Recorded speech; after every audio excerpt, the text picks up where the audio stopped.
শুভ সকাল বন্ধুরা, তোমরা কেমন আছো? আশা করি খুব ভালো আছো। আমিও খুব ভালো আছি। সকালবেলায় চান টান আমার সব হয়ে গেছে, পুজোও হয়ে গেছে। কাজের বউ এসে কাজ করছে, আমি রান্নার জন্য চলে এসেছি।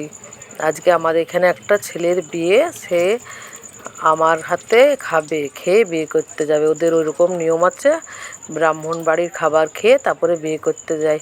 তাই আমি রান্নার জন্য সব জোগাড় করছি। এদিকে দেখো ভাতটাও হয়ে গেছে, আজ অনেকটা ভাত। সব কিছু নিরামিষ রান্নাই হবে, কিন্তু যাতে একটু ভালো করে খেতে পাই তার জন্য একটু যত্ন করে ভালো করে রান্না করে দিচ্ছি। বেগুন ভাজা বসিয়েছি, 3 পিসই বেগুন ভাজা হয়েছে, ওকে 2 পিস দেবো। তাই বেগুন ভাজাটা নামিয়ে নিলাম। এবারে আলুগুলো ভেজে নেব।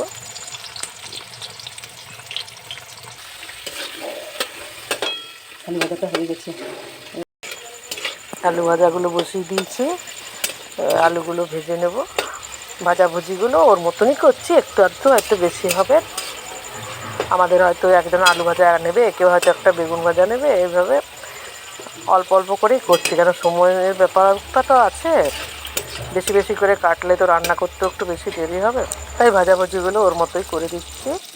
এদিকে ভেন্ডিগুলো কেটে ধুয়ে রেখেছি, মানে ধুয়ে নিয়ে কেটে রেখেছি। ভেন্ডি তো আবার কেটে ধুতে নেই, ধুয়ে কেটে রেখেছি। ভেন্ডিটা ভাজা বসিয়ে দিয়েছি। শাকগুলো বেছে রেখেছি, এবার কেটে নেব। এদিকে আলু পোস্ত চাপাবো বলে আলু কেটে ধুয়ে রেখেছি, আলু পোস্তটা চাপিয়ে দেবো। আলু পোস্তটা ভাজা হয়ে গেছে, এবার আমি জল দিয়ে সেদ্ধ হতে দেবো। আলু পোস্তর জন্য তো পোস্ত বাটবোই, তার সঙ্গে ছোলার ডালও ভিজিয়ে রেখেছি, ওটা কোপ্তা করবো এঁচড়ে, সেই জন্য ছোলার ডাল, 2 কাঁচা লঙ্কা দিয়ে বেটে রাখবো। আর এইদিকে দেখো শাকটাও ভাজা হয়ে গেল আমার। এই শাকটা রসুন দিয়ে ভাজলে খুব ভালো লাগে, কিন্তু নিরামিষ বলে আমি একটু চিনে বাদাম দিয়ে ভেজেছি। টোটাল আমার 4 রকম ভাজা হলো, আর একটা ভাজা বাকি রইল। 5 রকমের ভাজা দেবো। কুমড়ো কেটে রেখেছি, ওটা আবার ভেজে দেবো। ভিডিওটা তো আর যেদিনকে করেছি সেদিনই দিইনি। যার বিয়ে তার আজকে বৌভাত, ওই বৌভাতের ডিজে বাজছে, আর আমি এইদিকে ভিডিওটা এডিট করছি, সাউন্ড দিচ্ছি। ওর বিয়ের বৌভাতের ডিজের আওয়াজটাও ভিডিওর মধ্যে আসছে। যাই হোক, আমি আমের চাটনিটা বসিয়ে দিলাম।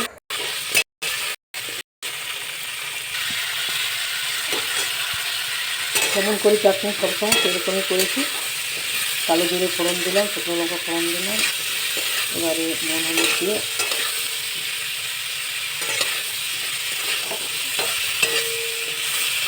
আমটা একটু ভাজলাম।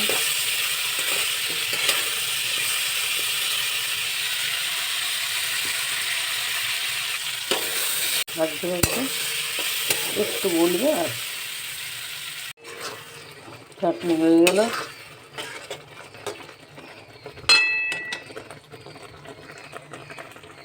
এঁচড় আর আলু কেটে নিয়েছি, এটা এবার একটু সেদ্ধ করে নেব, তারপর কোপ্তা বানাবো।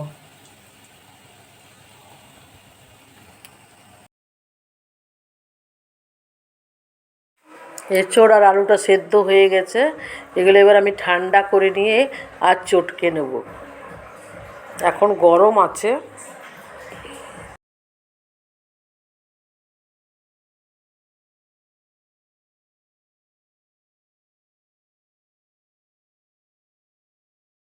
হাত না লাগালে কোনো কাজই ভালো হয় না। রান্নার জাদু কিন্তু আছে আসল হাতেই।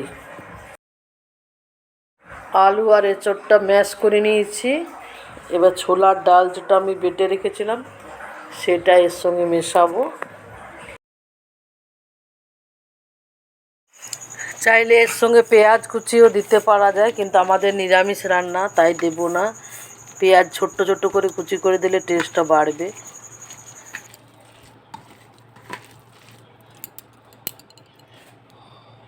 ছোলার ডাল যেটা বেটে রেখেছিলাম সেটা এবার মিশিয়ে দেবো। ডালটা আমি কিন্তু জল ছাড়াই বেটেছি। ডালটা এবার এর মধ্যে মিশিয়ে নেব। ছোলার ডালটা এর মধ্যে মিশিয়ে নিচ্ছি, পুরোটা মিশিয়ে নিয়েছি ভালো করে। এখানে আমি লঙ্কা নিয়েছি, গুঁড়ো ঝাল লঙ্কা, নুন নিয়েছি স্বাদ মতো, হলুদ, ভাজা মশলার গুঁড়ো আর একটু গরম মশলা, এগুলো সব দিয়ে আর মেখে নেবো এটা। একটু যাতে টেস্টটা বাড়ে সেই জন্য এগুলো দিয়ে আমি মেখে নিচ্ছি।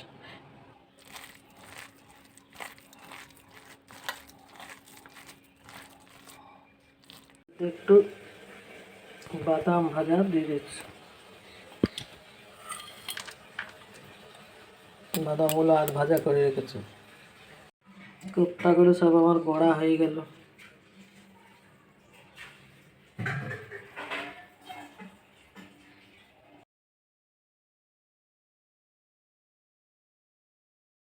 এবার ভেজে নেবো। প্রথমে একটা দিয়ে দেখে নিচ্ছি, তারপর বাকিগুলো সব ভাজবো দিয়ে দিয়ে।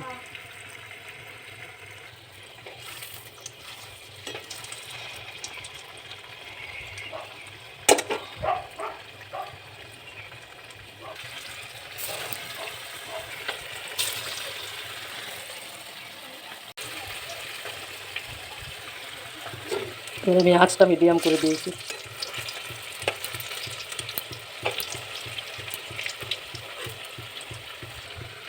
কোপ্তাগুলো আমি এভাবে সব ভেজে দেবো।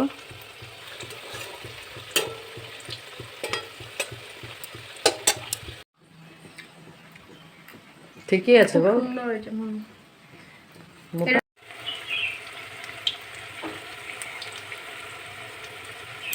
কোপ্তাগুলো আমার ভাজা হয়ে গেছে, এবার রান্নাটা করে নেব।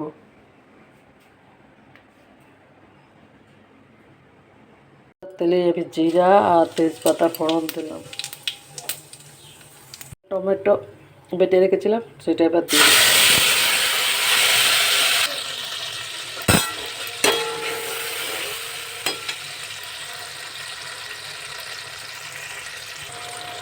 হলুদ দিচ্ছি।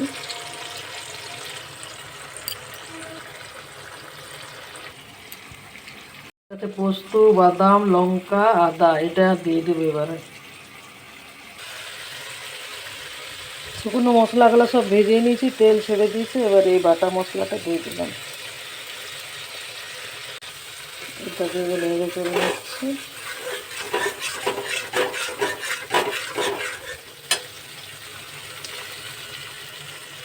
মিক্সি ধোয়া জলটা দিয়ে দিলাম।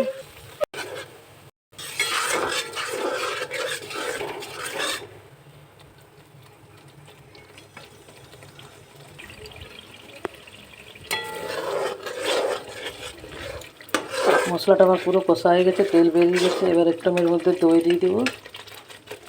দইটা ফেটিয়ে রেখেছি, দইটা দিয়ে দেবো।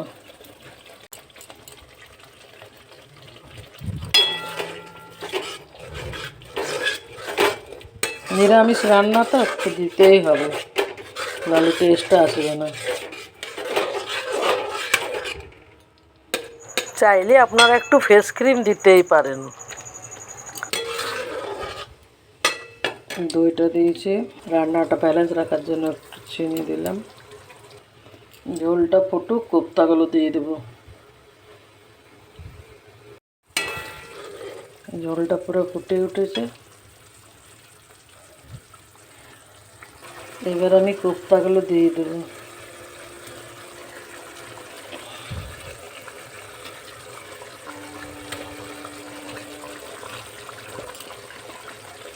এবার আমি ভাজা মশলার গুঁড়ো দিয়ে দিলাম। দিয়ে দিলাম একটু গরম মশলা। সব শেষে দিয়ে দিচ্ছি একটু ঘি। একটু ঘি দিয়ে দিলাম।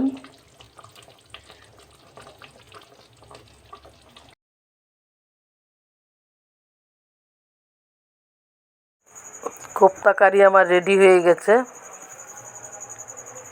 সব কিছুই রান্না আমার রেডি হয়ে গেছে। এবার আমি সব গুছিয়ে নিয়েছি, ওরা এসে খাবার নিয়ে গেলেই হয়। এত কষ্ট করে রান্না করি, ভিডিওগুলি আপনাদের কাছে পরিবেশন করি, তাই আপনারা যদি একটু লাইক কমেন্ট করেন তাহলে খুব ভালো লাগে। আজকের ভিডিও যদি ভালো লেগে থাকে তাহলে লাইক শেয়ার কমেন্ট করবেন। নতুন বন্ধুরা সাবস্ক্রাইব করবেন। তেলটা ভেসে উঠছে, ভালো লাগে। একটু টেস্ট করাবো।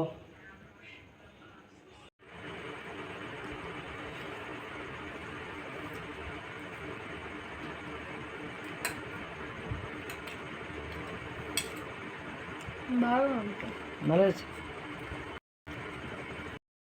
আজকের ভিডিওটি তাহলে এখানে শেষ করছি বন্ধুরা। সবাই ভালো থাকবেন, সুস্থ থাকবেন। আবার ফিরে আসবে একটি নতুন ব্লগ নিয়ে। ততক্ষণ সব বন্ধুদেরকে টাটা। আমি থালা সাজিয়ে রেখেছি ওদের, ওরা এলেই নিয়ে যাবে।